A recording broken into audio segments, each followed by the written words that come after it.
Turns out it doesn't work as well when you can see down below. Okay, and I have to do my imitation pouring beer like it's all casual, like I didn't know you were going to be here, so there we go. We're on air. Happy Tap Talk Wednesday, everybody. Sorry about the really awkward, weird intro, but that's what you get. That's what you get when you sign up to do stuff, watching me do things. It is officially October, and holy cow, if you look outside, it is most certainly fall in the Northwoods. The trees are just peak color, and it's supposed to get cold and windy these next few days, so go enjoy those fall colors here while you can, because they're not going to last a long time. Cheers, everybody, and a collective sigh of relief from all of us here at the Whistle Punk. Cranberry Fest 2022 is in the books. I'll toast to that one.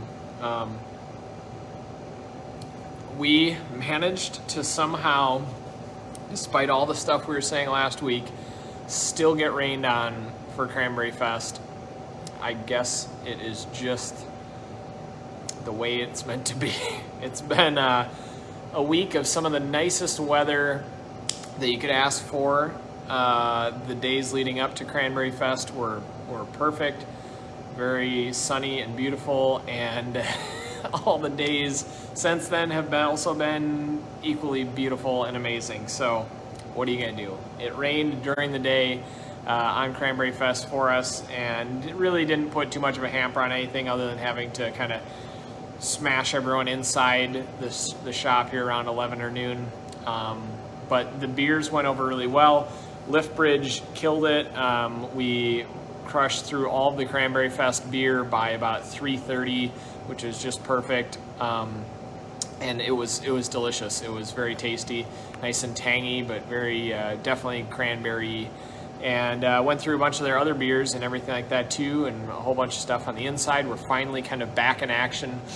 The Wiener Dog races went off, even though it was pouring. Well, it wasn't pouring. It was steadily raining during that, and the Wiener Dogs were not thrilled. So here we are. We found ourselves with a whole bunch of new good beers to talk about this week, and that's why you're really here. So let's get into some of the tap talk. What am I sipping on right now? Who won, Tom? That would have been Rudy. Rudy, the Lambo Leaper. He's been a contender in the past. I don't know that he's won it before, but he's been a competitor in the Wiener Dog races. So anyway, on to the beers. Who won the beers? Well, this is a contender for one of the more wonderful drinkable lagers out right now. It's from Modest Brewing, downtown Minneapolis. This is their Just You Wait. It is a oak-aged lager, an oak-aged Pilsner. So nice, very clear. I think they're going for a German-style Pilsner here. Typically is a lighter malt base and kind of a grassy, snappy hop character. And then they age them in their large oak vats, which are called foeders. So they're big tanks. Instead of being made out of stainless steel, they're made out of oak. And what might you ask, does that contribute to the beer taste? Oak sort of provides a softening effect for beers when it's aged without kind of wild yeast or souring bacteria. Oak can be used in that way for making sour beers. When you add a sour culture, usually it's a combination of multiple different bacteria that work together to create sourness in the beer. That is not the case here. We're talking about a clean beer that's aged in clean oak, meaning that the oak just has, like I said, the effect of basically taking out some of the harsher character, some of the kind of high notes of the beer that can be kind of come across as a little bit dry or a little bitter or aggressive, and it just kind of rounds those things off and smoothens the beer. Smoothens? Maybe? Is that a word? I don't know. You tell me. It sounds like a word. I'm using it. Smoothens. I feel like it's a name for a type of healthcare product. Maybe something you use in your hair. I have curly hair. Could be Smoothins hair care. I don't know. Let's just go with that. Smoothins Lager from Modest Brewing. You can see how quickly I get derailed on these things. Anyway, it is a delicious lager, and just something that's super refreshing and enjoyable, but interesting. It's light enough and interesting that you could just be, can be your kickback beer, but it is sort of regal and interesting because of the oak aging process. So, pinky out. So really nice, very nice lager. I think it's one that you'll dig. Come on in and get it. Okay, how am I gonna do this? I've got 3 more beers. I think we're gonna do this. We're gonna go pumpkin. It's October. We've committed to pumpkins now. It is pumpkins all the way to the end of the earth from here on out. Pumpkins in your beer, pumpkins in your coffee, pumpkins in your cider. Yep, we've got it. It's a pumpkin cider. It's from down east, out of Boston. It is their pumpkin blend cider. And what do we think?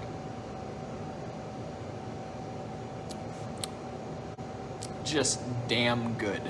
I had a funny moment on Saturday during the midst of our Cranberry Fest busyness. We still run our tap list just like we would on a normal day. It's just busier. And so when we finish a keg, we still replace it with something different. So I'm in the back. I had a funny moment where I'm in the keg cooler. It's crazy busy out, just lines at every available spot at the bar. And I'm in the process of changing out the cider keg, and Ashley shouts back into the cooler, "What's next on the cider line?"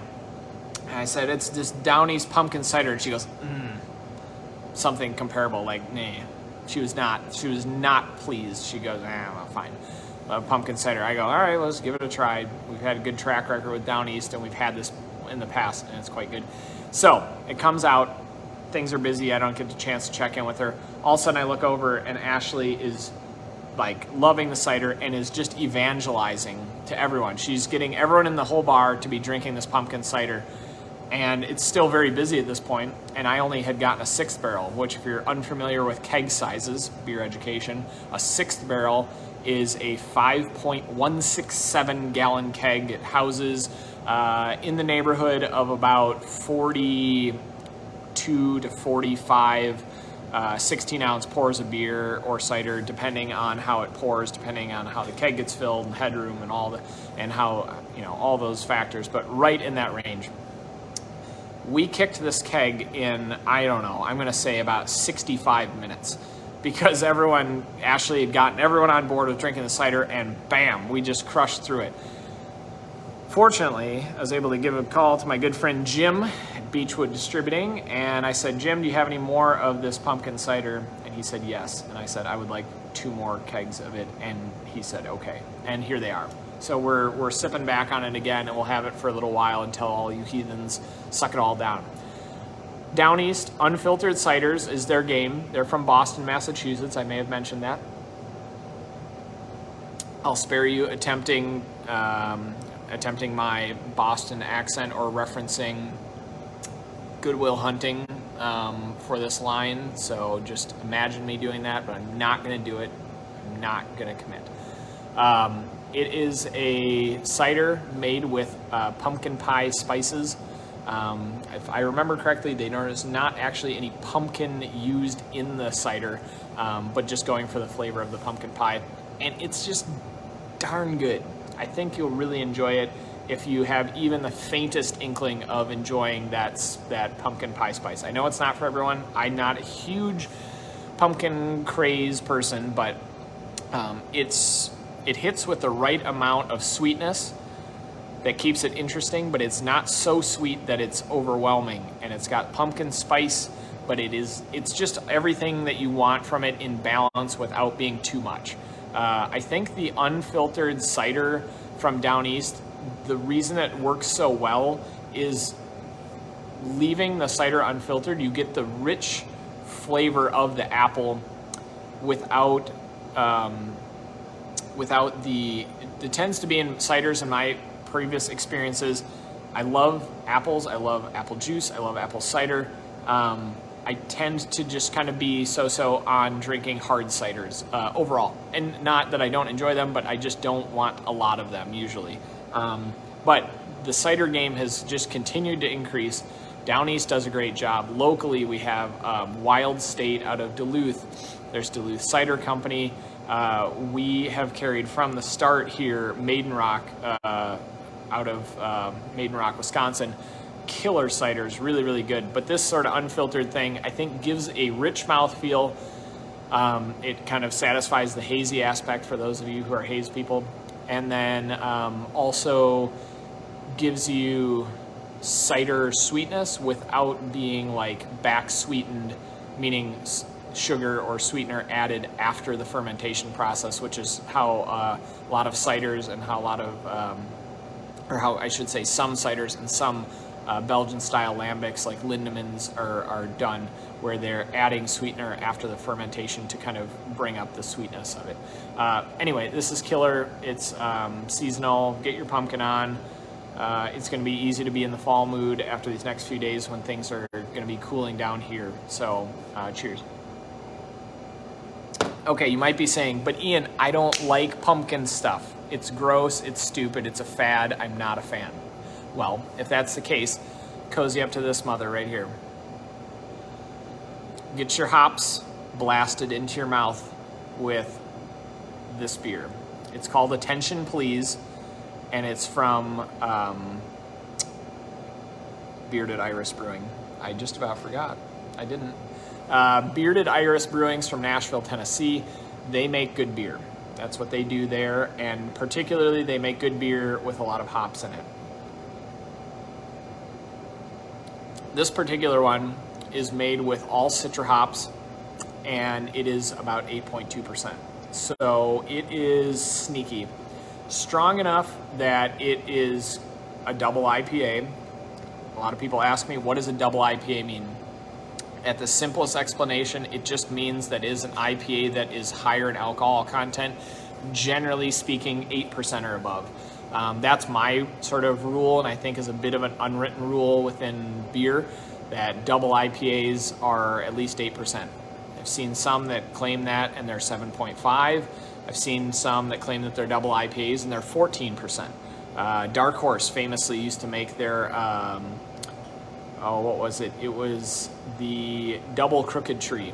Wow, I haven't thought about Dark Horse Brewing in a minute. Marshall, Michigan, good stuff. But they basically said, okay, you want a double IPA, we're literally gonna make our IPA double the strength of our normal IPA. But generally, a double IPA will find its strength between 8 to 10%. Double IPAs aren't always more bitter necessarily, because you have to use more hops, but they're using more malt. They're using more barley, which is the source of sugar in the beer. They're using more of that to create more alcohol. That adds more sweetness to the beer. So in result, you have to add more hops to counterbalance that sweetness. So sometimes a double IPA can actually drink more sweet or less bitter than a traditional IPA of lower strength, because you need more hops to balance that out. So sometimes there are people who like double IPAs who might not be as big a fan of regular IPAs just because of that balanced sweetness. This particular one with all Citra in there, Citra hops unsurprisingly have a citrus character to them, but they also have this kind of catnip grass in very high amounts. Citra can also smell, and this is going to sound weird, a little bit like cat urine. I don't make this, I didn't make it up. I'm not the one who invented that smell or anything, but Citra can come across in that way. It does not in this beer, I will say. Some beers where it's like just Citra on Citra on Citra, sometimes it can come across a little bit that way. I hope I didn't put you off from that. And Citra is one of my favorite hops overall. I think it's just delightful, and it's light and just juicy and really delicious. And in this beer, it works really well because it's got enough malt base that it sort of has something to kind of lean against. And so it makes this 8.2% alcohol beer super drinkable. It's hoppy, gets your punch, but it's also refreshing. So Bearded Iris from Nashville, we like them. They make good beer. Okay, and bringing us home. Well, you might say, you know, Ian, I like pumpkin beer, and I like pumpkin cider and pumpkin things, so give me more than just the one that you just had. And I say, fine. Okay, this is the time of year to cave to fads and trends in the seasonal fashion. Embrace the fall, I say. Drink your pumpkin spice latte. We've got a fun one coming tomorrow. We'll post the information about it. Do the fall things you want to do. Make apple cider. Go jump in a pile of leaves, but vet that pile of leaves first to make sure that there's not a pitchfork in there so you don't impale yourself. If you've got all full of holes, it makes it hard for me to sell you beer. So don't go stab yourself on a pile of untrustworthy leaves. Go on a hayride. Go make jack-o'-lanterns. Do all the fall things because fall is a short season, and then after that, it gets really cold and wintry, which I love too, but there's an in-between phase where it's no longer fun fall and it's no longer fun and it's not yet fun winter, and it's just kind of not a lot going on. If you're a hunter, game on. It is time of year for you to do the fun things, going and hunting animals. If you're not into that, then drink the good stuff. This one, what is it? Pumpkin, folks. Pumpkin is arguably the king of pumpkin beers. It is made by Southern Tier Brewing Company. They're in upstate New York, and they have been making this beer for a fair bit of time. I'm not going to quote them, but I want to say it's since like 2007 or 8. I fully admit that I may be wrong on those dates, but that feels right to me. Anyway, they've been making pumpkin since as long as I've been in the beer industry, and it's always been kind of one of the sought-after pumpkin beers. And typically for people who aren't as crazy on pumpkin beers, they still make room for pumpkin. It clocks in at 8.6%, so it is a big beer. They don't call it Pum Prince or Pum other royal title below Prince. Pauper? There's the pauper and the pawn. Pauper and the prince? These are times where when you're doing solo live recording that you go, do I just shut up or do I keep trying to answer my own question with people who might have the information that are not here? I'm just going to shut up. Pumpkin, it's delicious. I only have this little bit. Let me have a little bit more. Plus, then you get to see the fun on-air sign. I know you want more airtime for the on-air sign. Ashley went through the trouble of getting it, so... oh gosh. Duke of Pum? Okay, I like it. Ryan Urban just comes on hot, saying, pumpkin beer, what is this, 2011? Sick burn. That is a nerdy beer joke in reference to the fact that in about 2011, every brewery that made anything was making pumpkin beer. And now I would argue that, I don't know, not all that many breweries are making pumpkin beer. They're not a dime a dozen. There was one point I can remember stacking up probably 15 or 20 pumpkin beers at a tasting and trying them all and being like, don't really care for most of them. Pumpkin was always one that kind of came to the top of the heap. So we have this beer here right now for you to enjoy. It tastes like pumpkin pie more or less. I mean, I'm not going to be like, oh, it's literally pumpkin pie, but it has pumpkin pie vibes. It's malty. It's got that caramely, graham crackery quality. I don't know if I'm just regurgitating from, years of pumpkin evangelism, but it's got a richness. It's got a smooth sweetness to it, and then also has the pumpkin pie spices. It just works really well. They also make a counterpart to this beer called Warlock, which is, instead of a golden strong ale, it is an imperial stout with the pumpkin pie flavor to it. And we have a keg of that as well. It's not on tap yet, but we will have it at some point this month. So stay tuned. Stay tuned for Warlock, and stay tuned for other pumpkin beers. There are still a few out there, and I'm going to give them a little bit of feature this month because why not? This is the time of year to savor our seasonal things here. So pumpkins, they're all around. Oh, I've got to show you this. hold on right now. Take a sip.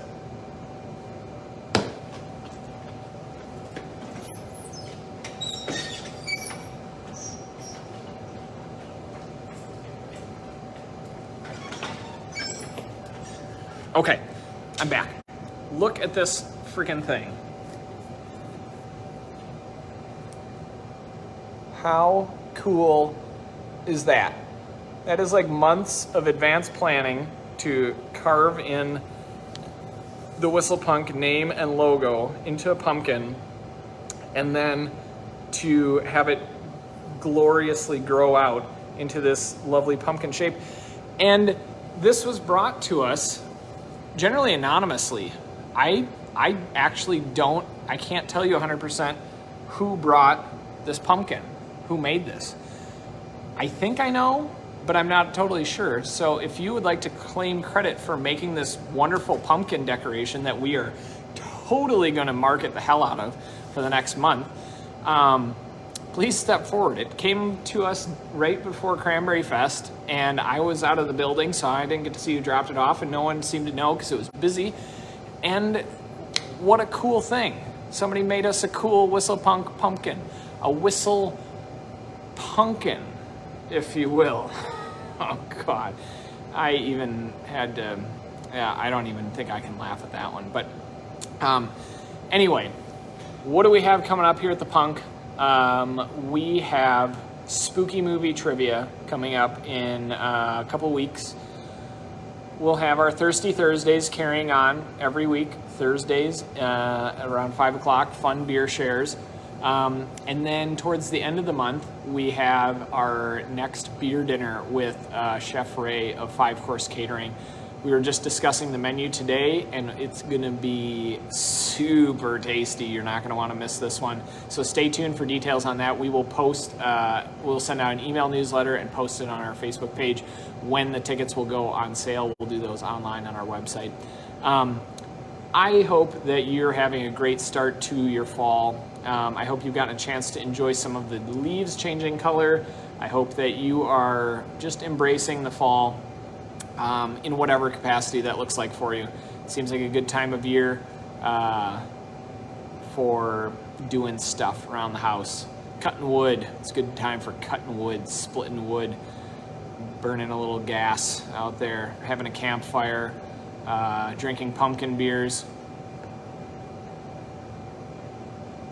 So cheers. Next week, special edition, we'll be coming to you live from the West Coast. Ashley and I are going to be taking a little trip out to Oregon. And I believe this time next week, we should be somewhere along the Oregon coastline. And due to the time difference there, to clock in at 8 o'clock here, I think it'll still be sunny. So if it's a nice day, perhaps we'll be on the beach or somewhere near it. So we'll clock in with some fun Oregon beers and check in and see what's the haps out there. So until then, drink well, have a great evening, and we'll see you again soon. Cheers.